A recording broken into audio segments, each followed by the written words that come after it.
Bismillahirrahmanirrahim. Assalamualaikum warahmatullahi wabarakatuh. Bismillahirrahmanirrahim. Alhamdulillahirabbil alamin. Allahumma shalli ala sayidina Muhammadin wa ala alihi wa sahbihi ajmain. Yang pertama, bagaimana kita mengucapkan huruf ta.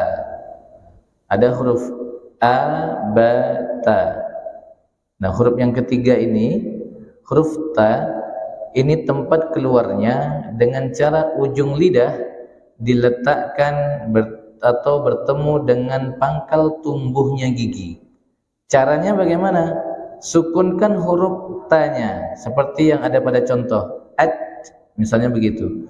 Maka ada satu sifat hams yang tak bisa ditinggalkan, tak boleh ditinggal, maka bunyinya at. Bukan di at, bukan di cc kan, tapi at. Udara saja yang keluar. Contoh dalam kalimat ghalabat, ghalabat. Kemudian wa ma malakat aymanuhum, wa ma malakat. Jadi tidak malakat, tidak pula hilang begitu saja. Maka di sini ada dua sifat yang mesti kita kenali, yaitu yang pertama syiddah, yang kedua hams. Jadi sifat ta itu yang nampak di kita, pertama syiddah. Apa itu syiddah? Suaranya tertahan. Maka ketika menyebut wa ma malakat, tidak ada bunyi. Kita tekan tak ada bunyi, malakat. Kemudian ada hams yang mengiringi. Apa itu hams? Mengalirnya udara. Maka wa ma malakat. Kat terdengar sedikit at. Atau kalau saya paksakan sedikit supaya kita mendengar wa ma malakat, seolah begitu. Tapi bukan dibuat c. Kalau buat itu salah kalau kita buat begitu. Tapi wa ma malakat, gitu. Nah, ini huruf ta. Ta ini kawannya nanti ada huruf to, ada huruf dal. Huruf to dan dal dia ada sifat qalqalah. Nanti kita pembahasannya di bab qalqalah. Kemudian setelah huruf ta ada huruf sa. Huruf sa, a, ba, ta, sa, yang bentuknya seperti piring, ada 3 titik di atasnya kan. Nah, ini sa. Dan ini huruf yang termasuk jarang digunakan dalam bahasa Indonesia. Kalau bahasa Indonesia tuh biasalah kan memasak nasi, ya kan, gosong, ya kan. Kalau ini memasak nasi gosong, susah ngucapnya kan. Pisang masak liswi, gitu kan, masak liswi. Itu dia. Ini huruf sa. Caranya keluarkan ujung lidah sedikit. Caranya gimana? Ketika ujung lidah bertemu dengan ujung gigi seri atas, ujung gigi seri atas, as. Keluarkan sedikit as. Dan jangan ditahan, biarkan dia mengalir, as. Gitu. Jadi beda dengan as. Beda nanti. Ada kalimat ismun, ada kalimat ismun dalam bahasa Arab. Kalau ismun bismillah dengan menyebut nama Allah. Tapi kalau kita buat bismillah dengan kemurkaan Allah. Jadi hati-hati. Jangan bismillah tapi bismillah. Sekarang yang kita pelajari huruf sa. Misqala. Misqala. Faman ya'mal misqa, bukan faman ya'mal misqa, tapi misqa. فَمَنْ يَعْمَلْ مِثْقَالَ ذَرَّةٍ خَيْرًا يَرَهُ. Gitu. Ini huruf sa. Musna, musna, mus. Huruf sa sifatnya hams dan rokhwah. Udaranya keluar, udaranya mengalir, suaranya juga ngalir. Kemudian dia sifatnya tipis atau istifal. Tipis. Kalau dia tipis, maka dia akan cenderung bibir kita tersenyum. Maka menyebut mu dhammah. Ketika sa sukun, dia tidak tidak dimonyongin terus-menerus, tapi langsung balik. Mus. Mus, musna. Gitu. Musna. Nanti kalau ketemu sin, misalnya di ihdinas siratal mustaqim, bukan mustaqim tapi mustaqim. Nah itu dia. Ini huruf sa. Musna wa thulatha. Musna wa thulatha. Baik, kita lanjutkan. Dikit lagi. Kemudian huruf abata saja. Ja nanti babnya qalqalah. Nanti kita bahas di bab qalqalah. Setelah ja ada huruf ha.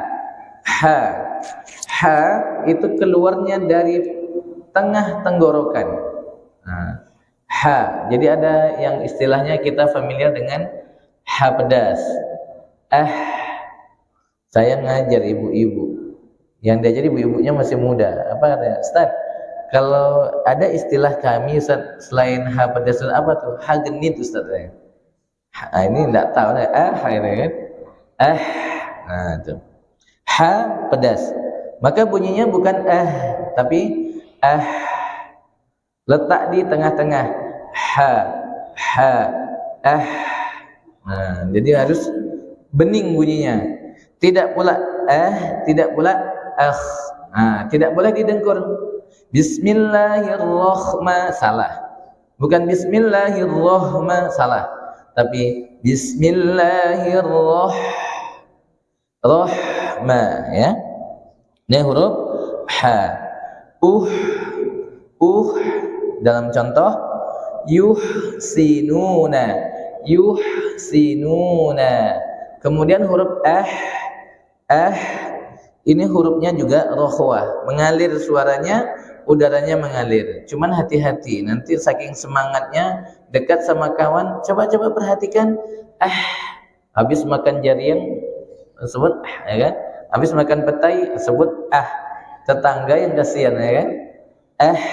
Nah ini huruf ha. Huwa yuhyi wa yumit. Ya, ketemu lagi ta di atas wa yumit. Ada huruf ta hams ya. Ini huruf ha. Di bawahnya ada huruf kha. Bedakan kha dan ha. Kalau huruf ha itu tengah tenggorokan, maka huruf kha manjat sedikit, kita naik sedikit ke pangkal, ke ujung ya, atau tenggorokan bagian atas. Tenggorokan bagian atas bukan atas tenggorokan.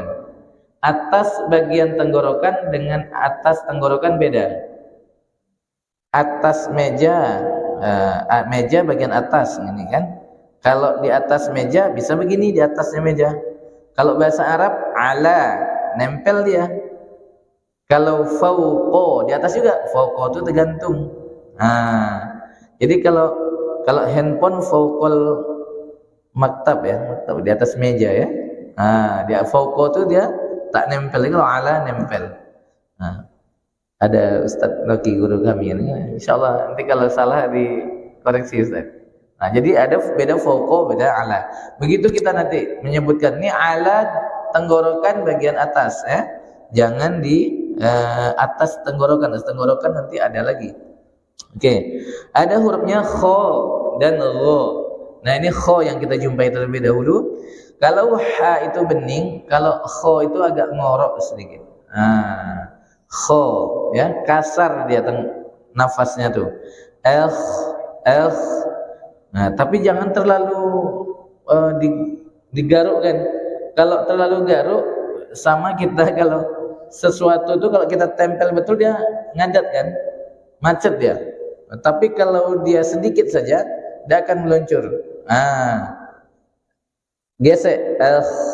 Maka huruf kha itu mengalir, tidak putus. Kalau bismillah, contohnya akhladah, kita garukkan kuat-kuat, tidak bisa jalan ya, maka dia sedikit saja, akhladah. Gitu. Kemudian yakhtafu absarahum. yakhtafu absarahum. Nah, huruf kha. Oke, setelah huruf kha di bawahnya ada huruf zal, ya. Biasa nyebut za. Nah, huruf zal itu nanti kita akan ketemu dengan huruf zai. Maka bedakan huruf zal dan zai. Kalau huruf zal ini kawannya sa. Ada sa, ada za, ada lo. Nah, yang sa, yang za. Nah, ini kawan dia, mirip dari segi tempat dan sifatnya. Sama-sama ujung lidah bertemu dengan ujung gigi seri atas, keluarkan sedikit. Al ngalir, bukan az. Tidak boleh berbunyi az. Nah, jadi nanti kalau kita baca huruf zal masih bunyi z. Mulai dikurangi, hilangkan. Maka bi iznihi. Contohnya di situ bi iznihi. Dan huruf zal itu juga rokhawah, mengalir suaranya, iznihi biasa, tapi tidak boleh mantul. Iznihi, bi iznihi tak boleh. Jadi harus bi iznihi, bi iznihi, bukan bi iz. Kan? Nanti jadi qalqalah mantul kan. Idhum 'alaiha qu'ud. Oke, kita lanjutkan. Ini supaya kita coba ketemu yang zai terakhir. Huruf ra. Nah, huruf ra ujung lidah bertemu dengan langit-langit depan. Hanya saja ra ini dia kadang sifatnya tebal, kadang sifatnya tipis. Kapan tebal, kapan tipis? Ketika dia baris atas. Baris atas itu ada fathah, ada dhammah. Kalau dia sebelumnya huruf fathah atau dhammah, maka ra-nya tebal. Bukan wa husila ma fi sudur, berarti tipis. Misalnya kita baca Allahu Akbar, tipis berarti mesti tebalkan Allahu Akbar, ya, Allahu Akbar, bukan Allahu Akbar. Yang tipis kalau kasroh baru tipis. Ardun wa arsala. Ini terakhir, huruf terakhir. Setelah ini kita pulang nih. Huruf zai sukun. Zai. Di atas tadi ada zal, yang ini zai. Ini yang dia hams. Bukan hams, maaf. Sofir namanya. Ada desis. Jadi bunyi iz. Contoh rizqon. Wa khalaqnakum azwajan. Ini bedanya seperti itu, bukan azwajan tapi azwajan. Ada namanya sifat sofir, suara desisan. Yang ada desis itu ada zai, ada shad, ada sin. 3 huruf ini yang ada sifat sofir atau desis. Yang selebihnya tidak ada. Seperti itu. Ini huruf zai. Jadi bedakan huruf zal dan zai. Siratal ladzi, bukan siratal ladzi. Ketemu idza zilatil ardu zilzalaha. Ini untuk latihan nanti insyaallah. Ini adalah huruf-huruf hijaiyah yang mesti kita pelajari dan kita fahami, sehingga nantinya ketika kita tilawah jangan sampai salah huruf, salah kata, jangan pula berubah menjadi salah makna atau salah arti. Mudah-mudahan bermanfaat. Mohon maaf atas segala kekurangan dan kehilafan. Subhanakallahumma bihamdika asyhadu an la ilaha illa anta astaghfiruka wa atubu ilaik. Assalamualaikum warahmatullahi wabarakatuh.